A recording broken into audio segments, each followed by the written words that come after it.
D'ici vendredi au plus tard. D'accord. Oui, bien sûr. Bon. Maintenant, quand vous signez vendredi, qu'est-ce qui va se passer? Excellence. Dans combien de temps Régis peut arriver ici? Donc, soto signé contrat, ingénieur Bakoya, Nango, Tokiti Mbalamoko na Zando. Tozo que les Zando na ba ingénieur, Oya Biso Obaouta France. Soto contrat, Totindi Yango, la semaine prochaine, l'équipe arrive ici automatiquement. Oui. Maintenant, et les premiers coups de pioche commencent quand? Le premier coup de pioche ne peut que commencer que quand la ville a aplani le terrain, détruit les bâtiments qui sont là. Autant, M. Hassan, Tokotala Makamnayope, rapidement. Soki et Sengelike au déplacé, au koloba place nini, ou bien activité nini au s'investir, mais Nazando sous-souté.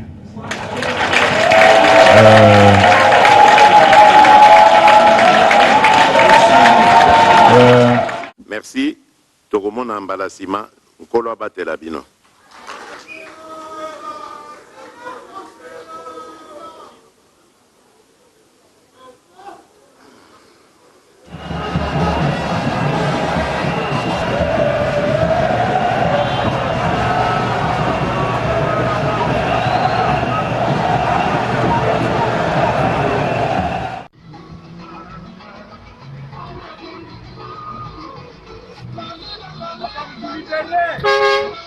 Tu libéré. C'est quel pays ça?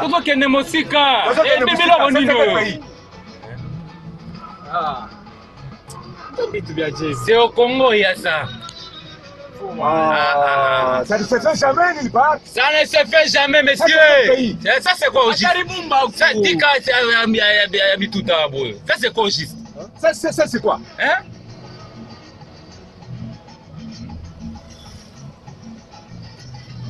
Ça c'est quoi au juste?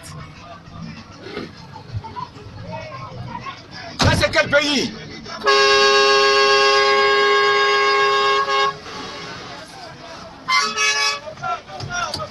Ça va?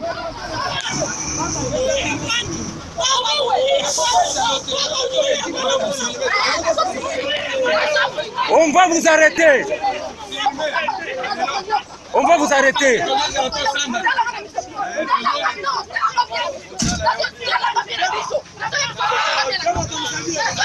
On va vous arrêter.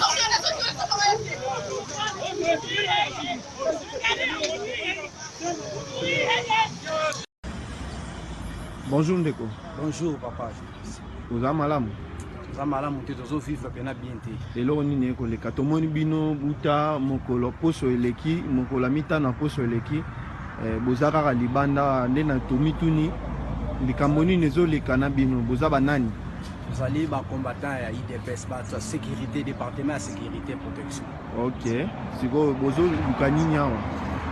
Pona misala parce que biso tozali bato babundaki pona bokonzi oyo mais sikoyo tozwaki ba dossier na biso tokotisa ki yango pa ya mokonzi jusque là tozana suite moko te yango moni tozotambola boye bobika bozaba ta sécurité lo ni nezo prouver que bozaba ta sécurité sécurité à partir ba jilo to la tida izo la secteur ta sécurité la baluka nanu photo ta la soki eza solo. OK, namoni ke bozaba ta sécurité. OK, merci. Si vous avez des démarches au Sali, est-ce que beaucoup de sites, Bayambibino déjà pas directeur à cabinet? Ok, n'est pas directeur à cabinet, Batinda qui est pas à mon compte. Alors, ce qu'on a yamba qui biso, à la vie qu'on fait ça sur Misala dans 10 jours. Les 10 jours, il l'auto comme ça 7 mois, donc suite, moi, à Malonga, Isaliti. Si vous avez l'obini, à Rosal et l'autre, Tétoni. À l'obli qui rappelle cette chose, jusque là, tu y es, ce que tu as dans suite, mon côté. Et qu'on considère que si on va salir remise et reprise, là, mon conseil est si qu'à cabinet. Il y a un autre allé au sein, est-ce qu'on appelle ça biso Misala? Yé, à Yambibino. Yé, à Yambibiso. Ambibisoté. Puisque le Parlement debout va associer à Kabisoté, lobby réunion ya monene ya gestion des ambitions et zalaki na limité pour la formation ya gouvernement. C'est-à-dire ce gouvernement ils ont traîné, il des PSD ils ont traîné pas puisque yé atindina no ba kombote. bandeko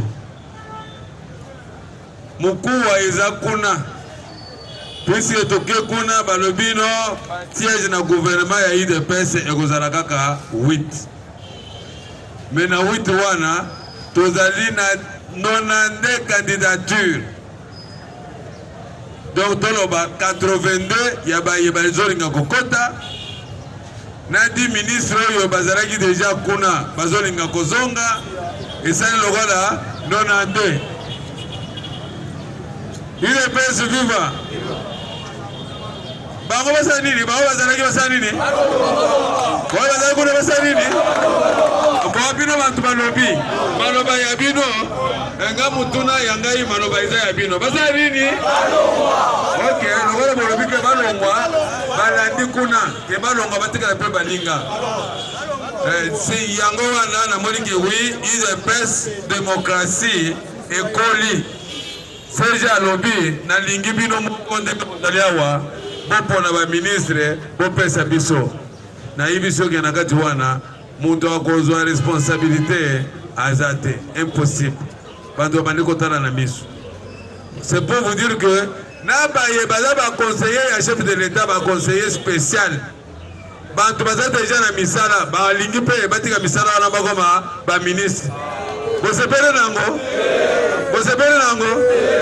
bantu wana basi bazwaki misala oza na mosala oza conseiller spécial ya chef de l'état contentez-vous nano na oyo osi ozwi tikela mpe baoyo balingi koaccompagner chef de l'état bakende ngai donc observation na ngai eza nini batinda bato na gouvernement te bazokende mpo base retrouver nalingi batinda bato oyo bazokende baaccompagner chef de l'état pisi moto azokende na mission ya kose retrouver akoyiba boye to boye te bato oyo bazali quand même korepresente bavaleur puisque baoyo mosusu bakendaki bayokisi biso soni likambo ya mibale baye balandi information boyoki keno vie wakwenda asali déclaration alongoli ba Augustin Kabuya na ba Jean-Marc Kabund bango bakoti kuna bakibao ba wakwenda na ba Jacquemaine Shabani. Est-ce que bolingi yango bantu wana baza ba usurpateur baza ba toi désordre ba Monica Kawa keno likambo gouvernement etelemi lokola Kankonde asalaki médiocrité nde asalaki asinyaki biloko wana. Est-ce que na moment oyo ya signé biloko wana est-ce que aza sous-ministre? Il gère des affaires courantes, il ne peut pas prendre une décision. Vraiment, attaque bololé yango eleki oyo avion na biso eleki mukolo ba tokoka bazongi siye tokosala nini? Toko marché tokosala nini? Soko bazongi sika Nkonde faut marché puisque omoni jugement ya Salomon ye alobi no to papa kaka mwana oyo toko para biteni est-ce que alingi de pesa moto alingi de pesa kozwa ba décision wana te. C'est pour cela na yebisaka bino ada administration na ye tango elobaki ke no mandat spécial il fallait comme awa un mois avant soki esali boye eza na valeur moko te, c'est-à-dire oyo balobaka na chuluba chichiliada lukunda chilimunda mwa lukunda. Donc Kankonde azali virus pour l'UDPS. Donc nakosétenize te muke nazaki nango yangwana vous devez avoir vos apaisements. Ngana ebisaki pe CG na lubi CG ebele bakeyi na parlement debout tozali pe na ba cerveau ba oyo pe ba ko représenter biso bien pe ba ko défendre ba valeur et donc ba combattre ba anti-valeur. Je dis je vous remercie. Merci. Et ce dernier a reçu l'attention du monde entier. Et pour le massacre de la RDC, je dis bien pour le massacre de la RDC, ceci n'intéresse donc personne, car ces derniers faciliteraient l'enrichissement de certains pays. Il faut connaître le courage de le dire. Comment un massacre qui a autant fait de morts, plus que même la Deuxième Guerre mondiale, ne préoccupe-t-il personne? Saviez-vous pourquoi on en parle mais personne ne s'en préoccupe? Parce que personne ne peut ressentir la douleur d'un enfant de 2 à 3 ans qui dort avec ses parents mais qui se réveille seul. Parce que personne ne peut ressentir la douleur d'une femme qui dort avec son mari mais qui se réveille seul. Parce que personne ne peut ressentir la douleur d'un jeune homme à qui on oblige de coucher avec sa sœur. Parce que personne ne peut ressentir la douleur d'un bébé qui est né dans la forêt. Personne, et je dis bien personne, si ce n'est que nous-mêmes Congolais. Je hausse donc le ton, j'ai dit haut et fort, vous qui vous dites droits de l'homme, où êtes-vous? Vous qui criez droits humains, la MONUSCO et toutes les autres organisations, où êtes-vous? Nos chers musiciens, comédiens et journalistes, où êtes-vous? La musique congolaise, elle est parmi la musique la plus consommée au monde. Utilisez donc votre influence pour faire passer le message. Non, chers journalistes, si vous étiez aussi engagés, comme vous l'aviez fait lors de l'arrivée de Moïse Katumbi à Kinshasa, on serait des gens en paix. Nous mourons chaque jour, nos enfants n'ont plus de rêves. Comment est-ce que nos amis d'autres provinces vivent normalement pendant qu'il y a le feu dans la cuisine? Chers frères et sœurs de Kinshasa, de Bandundu, de l'Équateur et du Grand Katanga, et bien d'autres provinces, pourquoi êtes-vous calmes? C'est une affaire de la RDC. Nous sommes Congolais autant que vous. Qu'est-ce que nous avons fait pour mériter ça? Nous avons été un peuple patient et tolérant. Mais notre patience a bien des limites. À quoi donc nous aident des relations avec des pays comme les USA, la France et Tetri, si ces derniers ne peuvent pas nous aider à mettre walisema kuona ndege aina ya helikopta ikidema hapo kwa kuvusha watu ambao wao uzani kwa ni askari wa Burundi. Tuliona marika ile tuliona nilikuwa tumeavia ba moniki wenye tunaona hata moniki wanaanza kukimbia naye. Ndio maana tunasema gisi ni avio ya ba moniki. Ndege hiyo ilionekana katika anga hilo juma lililopita mwanzoni mwa mwezi huu wa 3. Baadhi ya viongozi hapa Kahorohoro wametueleza kwamba ndege hiyo haikudema chini, ikiishia hewani iliteremsha kamba na watu 3 wakaonekana kupanda kama makomando na helikopta hiyo ikarudi Burundi ilikotokea, kwa mujibu wa vyanzo tulivyo navyo. Mpaka sasa hakuna mtu anayeshuhudia ikiwa watu 3 hao waliopanda katika helikopta walikuwa askari au la. Nimeingia mashambani, washuhuda wamoja walikuwa na maoni mseto. Wamoja usema ilikuwa helikopta ya majeshi wa tume ya Umoja wa Mataifa ya MONUSCO, wengine usema hapana. Tuliona kabisa hawawezi hata kutusemea bongo, ilikuwa avio hilo ya marke yenye tunaona kia ba moniki. Ni bongo wasi papa journalist banareba soda ya Burundi mapori yote ni kupenda wagavulie nchi yetu mama hii. Yema wutu wetu date Lumumba ulishiaka nini kabila mzuri? Hapana, selomi kale ka avio akakokuwa ka MONUSCO. Juu rangi yake haikufanani na sisi tunaonaga. Lakini juu ya nini kaliganda muhewa kakaenda Burundi? Isaka Dagnos ni mkuu wa ofisi ya MONUSCO mjini Uvira amesema kuwa ndege hiyo sio ya majeshi wao. Wakati akihojiwa na redio Umoja wa Mataifa nchini Jamhuri ya Kidemokrasia ya Kongo Okapi, alionyesha dhahiri kuwa sio ndege yao. Merci pour l'occasion que vous me donnez aussi de me prononcer sur cette question-là. Ce que je sais, kwa kunipa muda wa kujibu kwa swala hilo.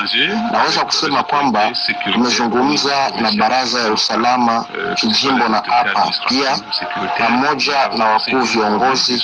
Tumearifiwa kama ndege moja ya rangi ya blue na vyeupe ilifika na ilikuwa kamba iliyoshushwa na watu 3 wakapanda na ndege ikaenda. Naomba nitoe mwanga huu.